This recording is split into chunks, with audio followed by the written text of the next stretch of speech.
Shalom sahabat perkantas, kembali lagi kita akan sama-sama mempelajari satu bagian firman Tuhan yang diambil dari 2 Samuel pasal 11 dan pasal 12. Sahabat perkantas bisa melihatnya di Alkitab masing-masing dan bisa membacanya. Kisah tentang Raja Daud sudah tidak asing lagi bagi kita sekalian.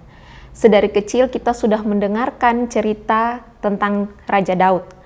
Daud selalu digambarkan sebagai seorang raja yang elok parasnya, dia seorang yang berani, kuat, dan juga dia adalah orang yang takut akan Tuhan. Daud bisa membuat lagu yang kalau mau dibilang ngehits pada zamannya.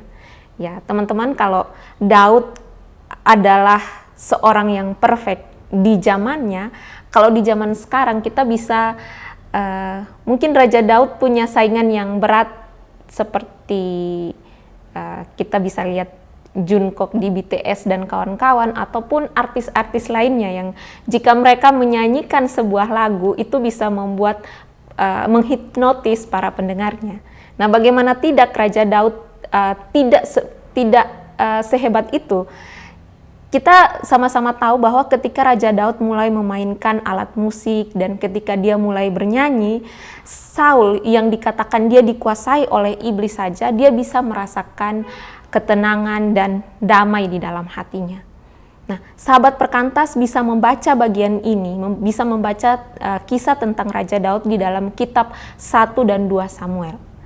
Di sana kita akan menemukan cerita tentang Daud dari dia sebelum menjadi seorang raja, kemudian bagaimana dia dipilih, kemudian kisah tentang keperkasaannya, dan masih banyak lagi cerita-cerita, kisah-kisah tentang Raja Daud.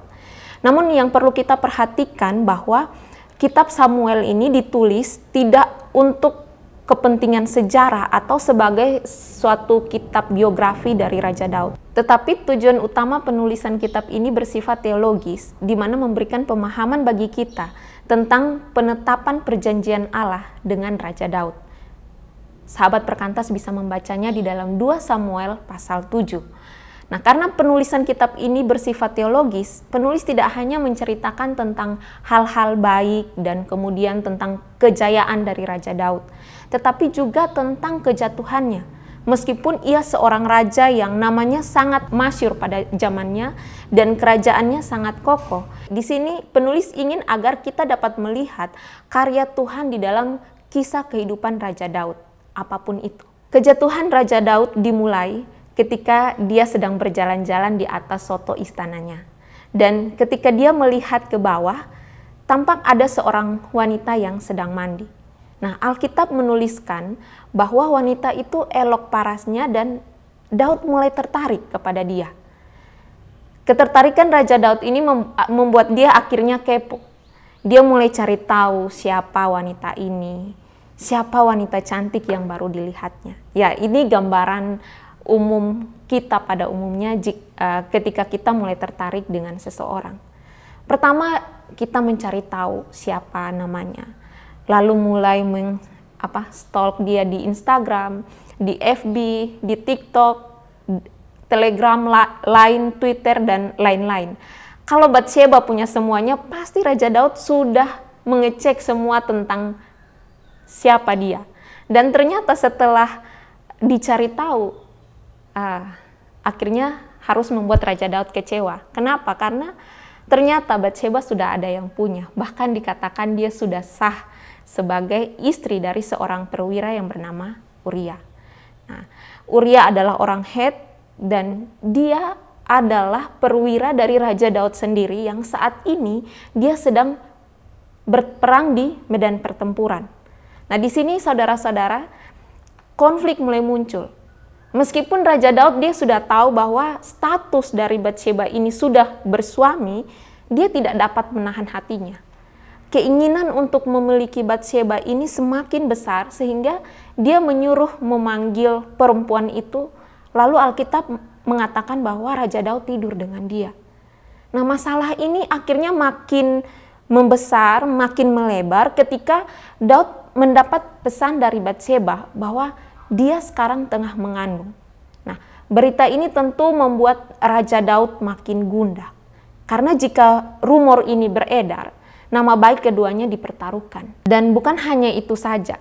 Kalau kita kembali mengingat di dalam Imamat pasal 20 ayat 10, di situ dikatakan bahwa setiap orang yang melakukan dosa perzinahan, mereka pasti akan dihukum mati. Nah, di sini Raja Daud akhirnya dia mulai memutar otaknya. Daud memanfaatkan statusnya sebagai seorang raja dia untuk meminta Uria kembali dari medan pertempuran dengan alasan yang tidak jelas. Nah, sahabat perkantas bisa melihat di ayat 7, di situ dikatakan bahwa Daud menanyakan keadaan Yoab, panglima perangnya. Daud juga menanyakan tentang keadaan tentara dan keadaan perang kepada Uria. Hal ini terlihat seperti terlalu dipaksakan. Kenapa? Karena sahabat perkantas kalian, jika Daud benar-benar ingin mengetahui keadaan di medan pertempuran, Daud tidak perlu mengundang Uria datang dari medan pertempuran untuk menyampaikan akan hal itu. Atau biasanya suatu kerajaan dia memiliki seorang utusan yang tugasnya untuk menyampaikan dan mencari tahu tentang kondisi perang dari tentaranya. Jadi jelas ini hanya alibi dari Raja Daud. Karena setelah dia mendengar berita dari medan pertempuran, Daud menyuruh Uria untuk pulang ke rumahnya dan dengan maksud tujuan supaya dia beristirahat, dan jika Uria kembali ke rumah otomatis dia pasti akan bersetubuh dengan istrinya, sehingga ketika nanti ke depan diketahui orang bahwa Batseba tengah mengandung, orang tidak akan berpikir yang macam-macam. Akhirnya berita tentang hubungan gelap Batseba dan Raja Daud bisa ditekan. Namun di sini narasi tidak berjalan sesuai dengan skenario Raja Daud. Kenapa? Karena Tuhan tidak menginginkan hal ini terjadi. Tuhan tidak berpihak kepada Raja Daud. Sehingga ketika kita membaca bagian narasi ini, di situ dikatakan Uria menolak untuk pulang ke rumahnya, bahkan Uria menolak sampai 3 kali. Uria lebih memilih untuk tidur di depan pintu gerbang istana Raja Daud bersama-sama dengan hamba-hamba yang lain. Jadi ketika Raja Daud bertanya kepadanya mengapa ia tidak pulang ke rumahnya, Uria dengan tegas memberikan jawaban bahwa demi hidup dan nyawa dari Raja Daud, ia tidak akan pulang ke rumahnya. Nah, ini bisa dilihat di pasal 11 ayat 11. Nah, karena skenario ini tidak berjalan sesuai dengan apa yang Raja Daud harapkan, di sini Daud akhirnya memilih jalur lain, yaitu Uria harus mati. Dan agar kematian Uria ini terlihat lebih natural, Daud menulis surat, dan ironisnya ia meminta Uria yang membawanya langsung kepada Yoab. Isi surat ini adalah agar Uria ini ditempatkan dalam barisan terdepan di peperangan yang sengit. Tujuannya supaya Uria mati terbunuh. Ini di ayat 14 dan ayat 15 menceritakan tentang bagian ini. Jadi sahabat perkantas sekalian, ini satu rancangan yang sangat keji dari Raja Daud. Jadi di sini kita dapat melihat bahwa dosa melahirkan dosa yang lain. Dan dosanya lebih keji, seperti naik level begitu. Kayak naik kelas ya. Dan naasnya ini dilakukan oleh seorang pemimpin negara yang dipilih oleh Tuhan sendiri. Bahkan di pasal 7, Allah memilih Daud dan mengikat perjanjian dengannya. Allah memilih Raja Daud untuk melakukan pekerjaan-pekerjaan Allah yang besar terhadap umat Israel. Sehingga di sana kalau teman-teman membaca di pasal 7, Allah berjanji untuk membuat nama Raja Daud menjadi besar dan membuat sebuah rumah untuk Daud. Di mana rumah yang dimaksudkan oleh Allah adalah estafet kerajaan yang berasal dari keturunan Daud. Dan ini untuk selama-lamanya. Perjanjian Tuhan dengan Daud mengenai keluarga dan keturunannya akan menjadi raja atas Israel, serta janji untuk memberikan keamanan selama masa pemerintahan Raja Daud. Perjanjian Allah kepada Daud adalah perjanjian yang tidak bersyarat. Sehingga ketika keturunan dari Raja Daud ini tidak taat, maka janji Allah yang diberikan kepada dia tidak akan hilang, tetapi akan terus diperbaharui oleh Allah.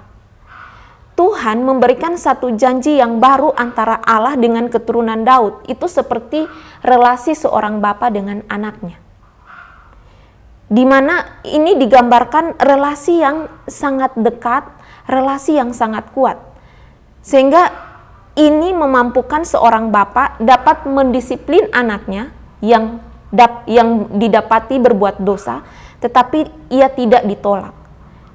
Bagian ini dapat sahabat perkantas baca di pasal 7 ayat yang ke-14.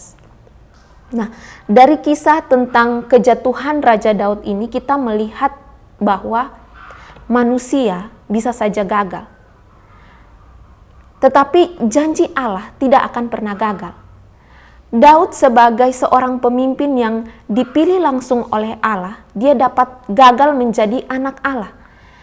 Tetapi di sini kita dapat melihat bahwa Allah tetap setia terhadap janjinya, sehingga Daud dia tidak ditolak sebagai anaknya. Nah, hal ini terbukti di pasal 12.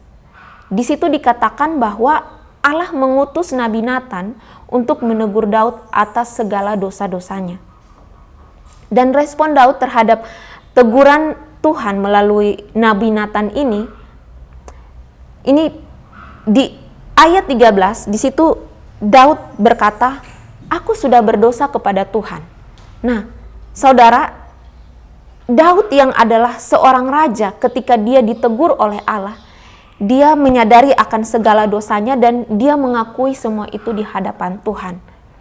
Di sini kita juga lihat ketika respon Daud terhadap teguran Tuhan itu, ketika dia mengakui dan meminta pengampunan dari Tuhan, kita lihat bahwa Allah beranugerah terhadap Daud. Allah beranugerah kepada Daud bukan karena ia seorang raja, tetapi karena janji Allah.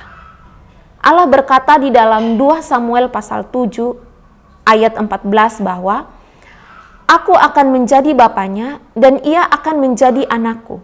Apabila ia melakukan kesalahan, maka aku akan menghukum dia dengan rotan yang dipakai orang dan dengan pukulan yang diberikan anak-anak manusia." Kemudian dilanjutkan di ayat 15, Allah berkata, "Tetapi kasih setiaku tidak akan hilang daripadanya." Saudara, ini janji keselamatan yang Allah berikan kepada Daud dan keturunannya, dan Allah menggenapi janjinya itu. Setelah Daud mengakui dosanya, Tuhan beranugerah dan mengampuni Daud. Tetapi ada konsekuensi akibat dosa yang harus ditanggung oleh Daud. Pertama, pedang tidak akan menyingkir dari keturunannya. Kedua, istri-istrinya akan diambil oleh Allah. Kalau Daud mengambil istri Uria secara tersembunyi pada malam hari, istri-istri Daud akan diambil oleh kaum keluarganya sendiri pada waktu siang. Di dalam 2 Samuel pasal 12 ayat 22 dikatakan, pada saat Absalom, anak Raja Daud, melakukan kudeta terhadapnya, ayahnya sendiri, ia meniduri gundik-gundiknya pada siang hari di atas soto istana. Ketiga, anak yang dilahirkan oleh Batseba bagi Daud akan mati. Inilah hukuman bagi dosa-dosa Daud. Saudara, 2 hal penting dari kisah Raja Daud yang kembali mengingatkan kita bahwa pertama, anugerah Allah terbuka bagi mereka yang mengakui akan setiap dosa-dosanya di hadapan Tuhan dengan tulus ikhlas. Janji Tuhan di dalam 1 Yohanes 1 ayat 9 mengatakan bahwa jika kita mengakui dosa kita, maka Ia adalah setia dan adil, sehingga Ia akan mengampuni segala dosa kita dan menyucikan kita dari segala kejahatan. Sahabat perkantas, tidak ada dosa yang kita lakukan yang terlalu besar yang tidak dapat diampuni oleh Allah. Daud telah melakukan dosa yang sangat keji di hadapan Tuhan dan manusia. Ia bersinah dengan istri seorang hamba yang setia. Ia melakukan perencanaan pembunuhan hambanya dengan cara yang sangat keji. Daud layak dihukum mati karena dosa-dosanya itu. Tetapi ketika Daud menyadari akan dosanya dan mengakui semuanya di hadapan Allah, kasih karunia Allah terbuka baginya dan pengampunan diberikan. Kalau hari ini kita sedang bergumul dengan dosa-dosa tertentu, mari kita mengakui semuanya di hadapan Tuhan. Maka pengampunan yang dari Allah akan diberikan kepada saudara dan saya. Pertanyaannya bagi kita, mengapa Allah begitu beranugerah? Saudara, Allah begitu beranugerah karena Allah adalah Allah yang setia. Inilah hal penting kedua yang disampaikan melalui bagian ini. Perjanjian tidak bersyarat antara Allah dengan Daud itu disempurnakan melalui Tuhan Yesus Kristus. Dan di dalam Dia ada satu jaminan keselamatan yang pasti yang diberikan oleh Allah kepada umat manusia di dalam Tuhan Yesus. Yohanes 10 ayat 27 sampai 29 dan di dalam Roma 8 ayat 35 sampai 39 mengatakan demikian. Jadi bagi setiap kita yang percaya kepada Yesus sebagai Tuhan dan Juru Selamat di dalam kehidupannya, Allah memberikan jaminan ini, bahwa keselamatan yang Allah berikan itu tidak akan hilang. Sekali kita percaya kepada Yesus Kristus, kita akan diselamatkan. Memang benar bahwa kita masih bisa jatuh ke dalam dosa, tetapi dosa tidak akan menguasai kehidupan kita. Sahabat perkantas, kebenaran ini memberikan pengharapan bagi kita bahwa persoalan dosa sebesar apapun itu yang sedang kita hadapi saat ini atau di masa yang akan datang, itu tidak ada yang tidak dapat diampuni oleh Allah. Anugerah Allah terlalu besar dan selalu cukup bagi setiap mereka yang dengan kerendahan hati mengaku dosa dan meminta pengampunan daripadanya. Anugerah Allah terlalu besar dan selalu cukup untuk mengampuni saya dan sahabat sekalian. Karena Allah setia, sehingga ada jaminan yang pasti bagi setiap kita yang percaya kepadanya. Amin.